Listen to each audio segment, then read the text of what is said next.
What's up, everyone? I'm OBG for TastingSkills.com, and this is your Booze News.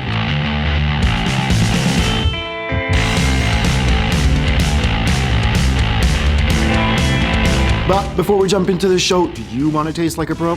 Then head over to TastingSkills.com and put your name and email into the magical yellow box, and I will send you my free 17-page guide to the fundamentals of tasting. And when you're there, you can also check out my amazing tech sheet if you want to taste like a pro, or my 60 swag, and everything I recommend. Now, on to the show. This week we start with another amazing auction that came up, and it's the largest privately held collection ever sold on whiskeyauctioneer.com. Now, I've put a link below so that you can go and check it out for yourself. This was part 2, and it included 1,900 bottles since the total collection was a whopping 3,900 bottles. This was a serious collection, and the big boys were out. Macallan dominated the auction when it came to this one, of course. The Macallan 26 60-year-old sold for a whopping $1.4 million. The Macallan 1928 anniversary 50-year-old came behind it at $60,000, and the 72 landed at $42,000. But the 1940 37-year-old sold for $39,000. I mean, there's so much in this auction that I could cover, but we'd be here for hours. My suggestion is that you go and click on the link below so you can go check it out for yourself. Since right now they got some serious things going on, like, a little Suntory Pure Malt Vertical from 82 to 86, or maybe a little Ichiro Malt Ace of Clubs Hanyu 2000. Now that's special and rare. But then again, I'm broke, so I can only stare and drool.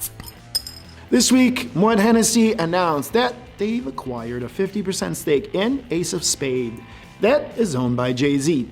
Ace of Spades sold more than 500,000 bottles in 2019, and with this new partnership, I can promise you that this brand is on the rise, since Jay-Z is an international star and Moet Hennessy has one of the best distribution networks in the world, and some of the greatest luxury brands. So this is a great deal for both parties, and it's just going to blow up.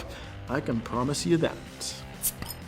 This week in the seltzer category, and this wouldn't be a Booze News episode without some seltzer news, right? Well, everyone is still drinking that shit. That's it. That's the news. Now that we've covered some whiskey and some wine and some seltzer, this is going to turn into a rant, since everything in the news right now is a little infuriating to me. And hold on if you're in the booze business, since Discus, the largest lobbying arm of the liquor industry, has launched an online academy to teach you about the booze industry. Oh really? Their focus is going to focus on the foundation of the 3-tier system. You mean the very thing that they defend on a daily basis? Please. This has to be a joke, since this is what big corruption in the alcohol business looks like. Discus' job is to protect the monopoly's interests and get them tax cuts so that they can make millions, since, they don't make enough already. So what can they possibly teach us? Who knows? But I'm sure that they'll come up with some stupid idea to protect the industry monopoly on distribution, of course.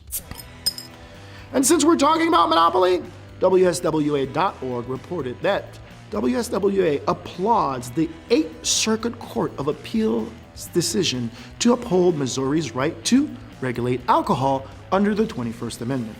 Yeah, I'm sure, since they don't want retailers that have online businesses to ship any alcohol from another state into their states. Otherwise, they can't make that cut. That doesn't work. Seriously. And like I said, this is just a monopoly. It's just amazing to me that this is just regular business. I mean, the 21st Amendment was established in 1933 and gave us 2 things. 1, to repeal the 18th Amendment, that was prohibition, of course. The second thing was Section 2. And what is Section 2 of the 21st Amendment? And I quote, "The transportation or importation into any state, territory, or possession on the United States for delivery or use therein of intoxicating liquors in violation of the laws, therefore, is hereby prohibited." Now, what does that mean? Well, it's simple. After they took the mob out of the business of distribution, they turned around and gave it to corporations. But those corporations need to have a wholesale license and need to pay taxes, since the mob was avoiding that.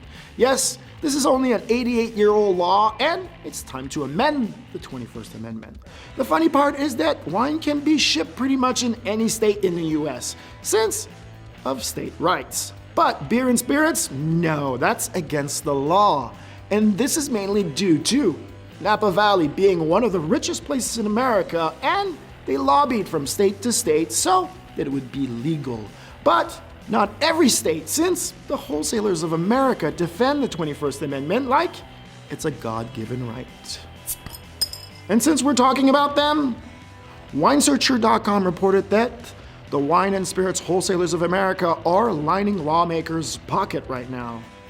Right now, or you mean like forever? Yeah. Texas, the governor, Greg Abbott, is the big winner. And I quote, "If U.S. politicians are for sale, alcohol wholesalers of America are the ones to have the receipts to prove it." Yes, the wholesalers gave politicians $40.6 million in state-level campaigns over the last 2 election cycles, more than double than everyone in the alcoholic business combined. But it gets better, since wholesalers wrote another $47.1 million in checks to the federal politicians from 2017 to 2020, dwarfing the $32.8 million given out by wineries, breweries, and distilleries combined. And the Texas governor received $1.5 million during that period. But why Texas? Are they special? Well, it's simple. Texas is number 2 in beer, 3rd in spirits, and 4th in wine purchase. And that's how they want to keep it. The state doesn't allow retail stores to ship in the state, and the wholesalers want to keep it that way, of course. And don't be fooled, wholesalers gave Trump $150,000 on one side, and they gave Biden $104,000. So when they say who actually is giving all that money to those politicians, well, it's simple. It's the big wholesalers. They pool their money together to protect their monopoly. I mean, you can go and check it out for yourself on their website, and you'll see there's so much diversity on there. I wonder if Discuss is going to cover that on their online classes. But it gets better. WSWA.org reported that WSWA joins other industry trade to strongly oppose allowing shipping of alcohol because, the post office can't ship that. It's too dangerous. I mean, lithium batteries? No problem. That's totally safe. Firearms? Of course you can do that. Alcohol? Hell no. Are you crazy?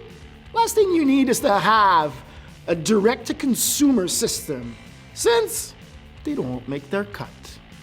Think about that. You collect whiskey and you want to sell it? Yeah, that's illegal.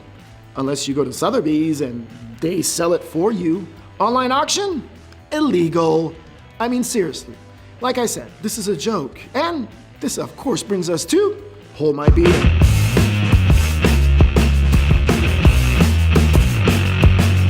This week on Hold My Beer, it's pretty simple. The 3-tier system needs to change. The wholesalers of America are a monopoly, and it's simple to see. If you go to WSWA.org, everyone on the board is someone that has a large monopoly on distribution in a specific part of the country, or they share that monopoly, giving no opportunity to small brewers, distillers, or even direct-to-consumers like, canned cocktails or bottled cocktails that would actually save the bar industry? Yes, I already know what they're going to say. We're just trying to protect underage drinking. Is that how low the bar is?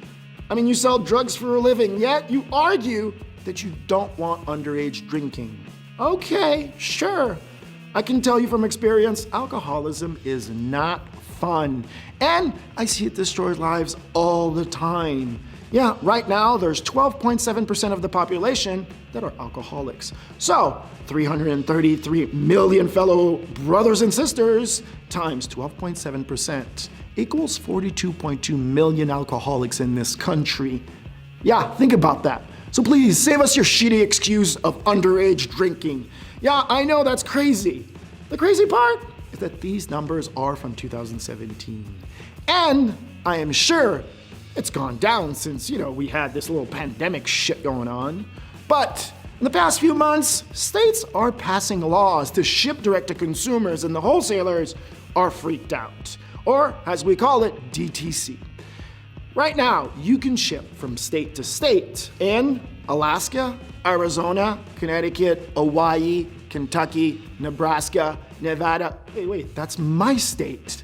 New Hampshire, North Dakota, Rhode Island, and Washington, D.C., of course. Come on, let's face it. But what can you ship it through? The USPS? No. FedEx? Hell no. Can you ship it with anybody? No, of course not. But people are still doing it. They're not declaring what's in the actual package. The monopolies know that this is coming. I mean, if you could ship direct to consumers, that would launch thousands of small breweries, distilleries, canned cocktail, and everything that's in the alcohol industry overnight. And it would save a lot of small brands that don't have access to the distribution monopoly that the wine and spirits wholesalers of America have on all these businesses. I can tell you from experience, I have a brand, and you can win all of the awards in the world, be the best packaging, best juice in there, and still get no distribution, since they're in the business of delivering. They're not in the business of actually going out there and showing your brand and building it. What are you, crazy? No, that's how it works. Okay, that's gonna do it for me. I'm OBG for tastingskills.com. Now please smash that like button, subscribe, share, and don't forget to comment on what you'd like me to talk about in the next Booze News. Otherwise, stay sober. Peace.